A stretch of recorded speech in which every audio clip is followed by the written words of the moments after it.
50, 60, 70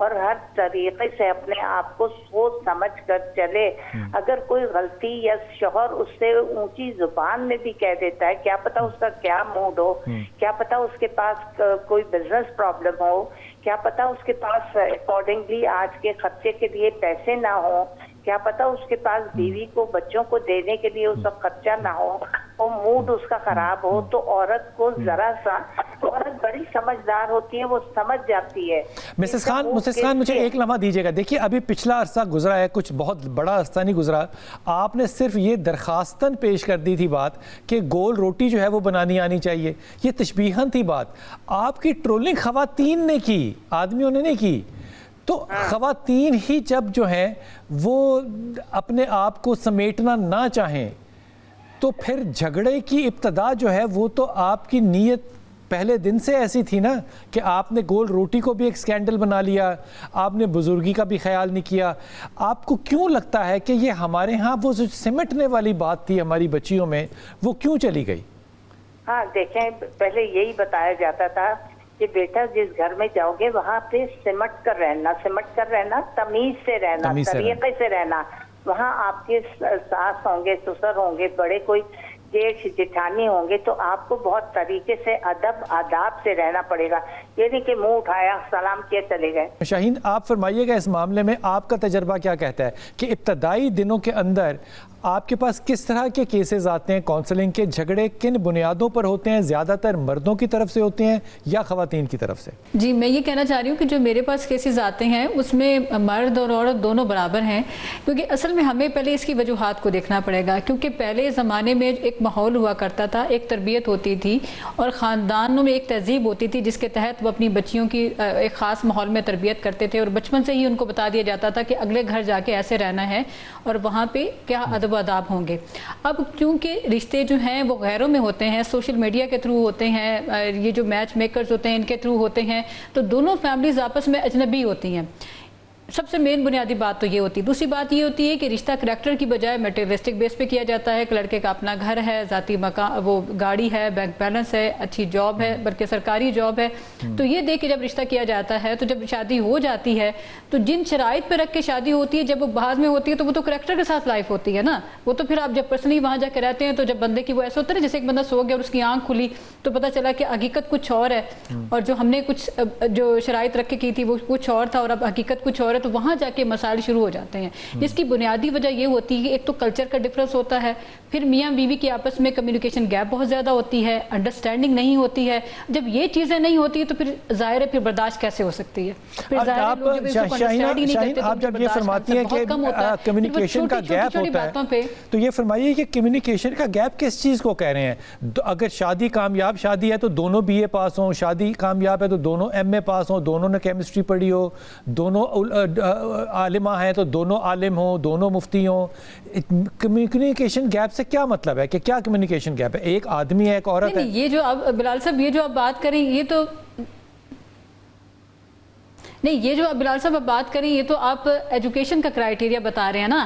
ہم بات کریں کہ میاں بیوی کے جو ایکچوئل جو پرسنل تعلق ہے اس میں ان کی جو بات چیت ہے, ان کی جو انڈرسٹینڈنگ ہے, ان کی جو ذہنی ہم مانگی وہ ہے ہی نہیں.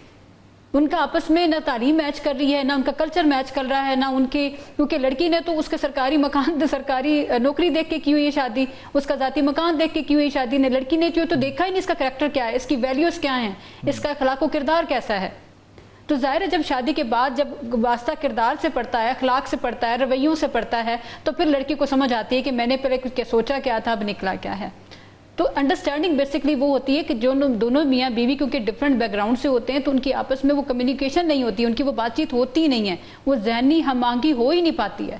ایک تو شروع میں کلچر ڈفرینٹ ہوتا ہے, بیک گراؤنڈ ڈفرینٹ ہوتا ہے, پھر آگے چل کے اگر ہم جائیں جیسے تھوڑا عرصہ گزر گیا 5 سال 10 سال کے بعد جو ہوتی ہیں اس میں یہ ہوتا ہے کہ یہ کیونکہ شروع میں ہی یہ کمیونیکیشن گیپ ذہنی ہم آہنگی ڈیولپ ہی نہیں ہو پائی ہوتی, تو اسی کے اوپر پھر غلط فہمیوں کے, شکوک و شبہات کے اور ان چیزوں کے جنم لینے لگ جاتے ہیں. میں شاہین آپ کے پاس دوبارہ آؤں گا اور میں یہ سمجھنے کی کوشش کروں گا کہ شکوک اور شبہات جو ہیں یہ کیوں پیدا ہو جاتے ہیں. میں شفاعت بھائی کو اس میں لے کر آؤں. شفاعت, تو کمیونیکیشن گیپ ہے نا, تو اس کا مطلب کہ جو بچے بول نہیں سکتے یا جو سن نہیں سکتے, ڈیف ہیں کسی طرح سے, کوئی اللہ تعالیٰ نے, ان کی تو طلاقیں ہوتی نہیں ہیں.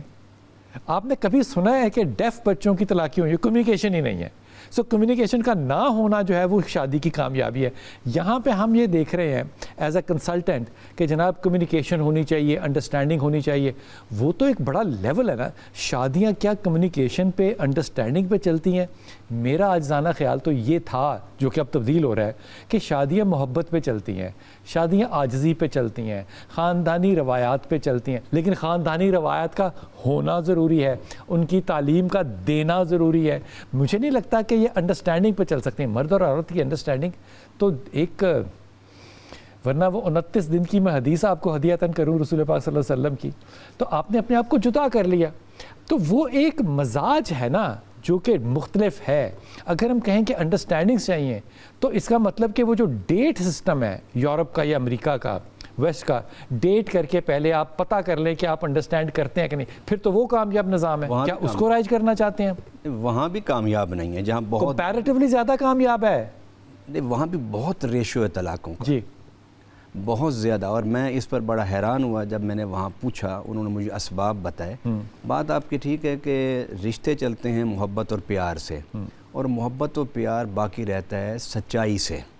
اگر آپ شادی سے پہلے اپنے بیٹے کو جس طرح پورٹریٹ کر رہے ہیں کہ وہ اتنا پڑھا لکھا, اتنی اس کی تنخواہ, یہ اس کے پاس ہے, یہ اس کے پاس نہیں ہے, جب ایک بچی اس ذہن کے ساتھ جب اس گھر میں آئے گی اور آگے سارا فراڈ اور جھوٹ نکلے, تو اس کے ذہن کو سب سے پہلا تو یہی صدمہ ہوتا ہے نا. یہ صدمہ بہت کم ہے شادیوں کی لڑائیوں کی وجہ. آج کل بہت زیادہ ہے یہ, کیونکہ ہم تو پبلک ڈیلنگ میں بیٹھے ہوئے ہیں. جی. لوگ روزانہ دو چار مسائل ایسے آتے ہیں, اور اس میں سب سے جو زیادہ آپ جس کو شامل کریں وہ یہی ہے کہ ماں باپ آؤٹ آف فیملی شادی کرتے ہیں. فیملی میں تو پتہ ہوتا ہے نا کہ یہ بچہ کیا کر رہا ہے, کتنا کماتا ہے, کتنا نہیں کماتا. جب آپ آؤٹ آف فیملی کریں گے شادی, تو مسائل کا جو حل ہے وہ ان فیملی شادی کرنا ہوا. ان فیملی کے ساتھ ساتھ سچائی بڑی ضروری ہے. میرے آقا تو آؤٹ آف فیملی بھی سچے ہو سکتے ہیں لوگ. ہاں جی, آؤٹ آف فیملی بھی سچے ہوتے ہیں. جہاں سچے ہوتے ہیں وہاں رشتے چل رہے ہیں. وہاں پر میرے آقا صلی اللہ علیہ وسلم نے فرمایا کہ سچائی جو ہے وہ آپ کو تباہی سے بچاتی ہے, اور جھوٹ جو ہے وہ آپ کو تباہی کے آگ کے دہانے پہ لے جاتا ہے. بالکل. تو ہمارے ہاں انڈرسٹینڈنگ جو ہوتی ہے وہ نہیں پیدا ہوتی جب آگے جا کے جھوٹ ہوتا ہے, فراڈ ہوتا ہے. پھر اس کے ساتھ ساتھ ہمارے ہاں کیونکہ ابھی جوائنٹ فیملی. اچھا, ایک بہت مثال دیتا ہوں. ایک لڑکے نے کہا کہ جناب میری جو سیلری ہے وہ 50,000 روپیہ مہینہ ہے, شادی کر لیں. اس نے شادی کر لی لڑکی نے, اب اس کی جو سیلری تھی وہ 50 لاکھ روپیہ مہینہ نکلی. کیا یہ جھوٹ ہے؟ ہے تو یہ بھی جھوٹ, لیکن یہاں طلاق اور یہاں لڑائی کیوں؟ یہ خوش کن جھوٹ ہے نا. دیکھیں نا, کمال بات نہیں کر دی آپ نے کہ سود کو آپ نے بینکاری کو اسلامی بینکنگ کا نام دے کے آپ نے کہا جی ٹھیک ہو گئی. خوش کن جھوٹ ہے نا حضور. ایک جھوٹ تو جھوٹ ہے نا, خوشحالی تو ہے نا. اس جھوٹ, اس کا مطلب وہ جو جھوٹ ہے, جھوٹ امپورٹنٹ نہیں ہے, خوشحالی امپورٹنٹ ہے کہ میرے دانے پورے ہونے چاہیے, میرے میں برداشت نہیں ہے. ہو سکتا ہے کہ اس نے سہولت ہونی چاہیے, سرپرائز دینے کے لیے کہا ہو. اب آپ جھوٹ کو جسٹیفائی نہیں کرنا. جسٹیفائی نہیں. میں نے کہ دیکھیے ایک 50,000 لینے والا 25,000 لے رہا ہے, تو اس سے اس کے یہاں نقصان ہے, معاشی حالات پر اثر پڑے گا. تو شادیاں معاشی حالات کی وجہ سے آج کل ٹوٹ رہی ہیں. دیکھیں بالکل ٹوٹتی ہیں. اچھا, آج سے 20 سال پہلے دیکھیں تو معاشی حالات ہمارے زیادہ غریب تھے. لیکن سادگی تھی اس وقت. آج سادگی بھی تو ختم ہو گئی نا. پہلے کتنے گھروں میں گاڑیاں ہوتی تھیں. آپ 25 سال پہلے چلے جائیں, 30 سال پہلے چلے جائیں, گاڑیاں بہت کم گھروں میں نظر آتی تھی. آج ایک تو یہ بھی ٹرینڈ, ایک گھر میں 4 اب ایک گھر میں 4 گاڑی ہیں. تھوڑا سا ہمارا رہن سہن بھی بدل گیا. کتنے گھروں میں AC. اس کا مطلب وہ جو ہمارے ہاں جو اس وقت پرابلم ہے میرج کا, ایک ینگسٹرز کی میرج کا, وہ بنیادی طور پہ مٹیریل ہے, مال ہے, سہولت ہے. مٹیریل سہولت ہو تو انڈرسٹینڈنگ ہے, غربت ہو تو انڈرسٹینڈنگ نہیں. کیونکہ ہم خواب یہ دکھاتے ہیں نا بچیوں کو کہ یہ آپ کو سہولت ہے, یہ گھر اس لیے آپ پریفر کریں کہ اچھے لوگ ہیں, گاڑی ہے, پیسہ ہے, AC ہے, کھانا پینا فراخ ہے, پہننا آپ جو چاہیں پہن لیں گی, ٹریولنگ آپ کریں گی, سیر کریں گی آپ. جب آپ یہ چیزیں دکھا کے بچیوں کو شادی کریں گی, اور پھر آج کی نسبت کل کی نسبت, یہ کون کرتا ہے؟ ایسے ہی ہوتا ہے نا. آپ نے شادی کرنی ہے, ٹورزم کا دفتر تھوڑی کھولنا ہے. ٹورزم کا دفتر نہیں, بچوں کو آج ایک مزاج ہے, اگر 2 دن 3 دن آپ بچوں کو گھر سے باہر نہیں لے کے جاتے نا, تو بچے آپ سے شکوہ کرتے ہیں کہ پاپا ہم تو گھر میں بیٹھے ہوئے ہیں, ہمیں کہیں باہر لے جاؤ, ہمارا سانس گھٹ رہا ہے. آپ بھی گھر میں اسی سوسائٹی میں رہتے ہیں, ہم بھی اسی سوسائٹی میں رہتے ہیں کہ بچوں کو لے کے نکلنا پڑتا ہے. اچھا, اب ایک تو وہ سادگی ختم ہو گئی نا. سادگی ختم ہونے کی وجہ سے, اچھا میں آپ سے پوچھتا ہوں کہ تو پھڈا سادگی کا نہ ہونا ہوا نا, پھر کمیونیکیشن تو نہ ہوا, پھر انڈرسٹینڈنگ تو نہ ہوا.